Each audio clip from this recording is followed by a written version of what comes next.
Hi again, hope everybody's doing all right. So another question I get asked quite a lot is what trainers I wear, or what's the best trainers. I think this comes down to personal preference, and I think all of us have things that have worked well for us, and then we tend to go back to them. And there's also the aesthetics, what's pleasing to the eye. And you know, beauty is in the eye of the beholder. I've said many, many times, there's no one size fits all. So why would there be in terms of what you prefer and what you like? And equally, again, I say it a lot, but going back to genetics, we've all got slightly different size feet, different lengths, different widths. The bones are going to be they'll be the same bones, but you know, they might be in slightly different positions depending on how wide and long and different things are. And there's also the things we've done with our lives. So the nature via nurture, what environmental factors have been on what we've done. Have we had ankle injuries? Have you had toe injuries? Whatever it may be. So I've got on well with the classic sort of running brands, Asics or Asics, however you want to say it. I've always got on well with, and I often go back to them. New Balance I've got on well with. I've had a pair of Sasoni, I think people call them, and got on well with them. I've actually got on really well with a couple of pairs of Adidas and even a couple of pairs of Nikes. I wouldn't buy Nikes myself anymore. They really have gone down the fashion line, and I don't necessarily agree with some of their practices. So that for me takes them out. And I'm sure people will say, well, that's true of any brand, blah, blah, blah, all that sort of thing. And yeah, I don't disagree. I think there's two things that I always think about: comfort and price. I don't really want to spend 150 quid on a pair of trainers when I know they're only going to get degraded and end up being my pair of trainers I run in the wet when I'm going to go in some water and get them ruined. They're going to eventually become that pair. So I don't want to go cheap as chips, but what I tend to do is look in, someone like Decathlon often has a load of Asics that are end of line, different colour, last season. You don't necessarily get a box, but you can get a pair for sort of 30, 40 quid. Great, I'll run those into the ground, but I know it's a well-made trainer. It's not their top of the line, it's not going to have all the gel and all this sort of thing, but well, it might do, to be honest, but I don't need that. I'm going to run these trainers into the ground. If you do a lot of running, especially if you do it over the winter when it's raining, one tip that I put in my Hanes running guide was, when you buy a pair of trainers and you find a pair that works for you, buy two pairs of the same shoe, and then if you're going to run 2 days in a row, wear one, leave them to dry, wear the other. You're not then trying to dry it in a drying room and drying it out, putting it in the airing cupboard.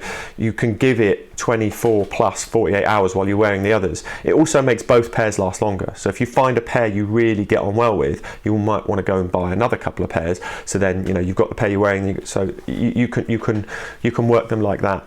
And yeah, go to what you know. If it works for you, if it feels good to you, if you've got used to it. And different trainers will also have different fittings. So you might be a size 10 in one, you might be a size 9 in another, size 10 and a half in another. That's what I find, at least. You know, they are all slightly different.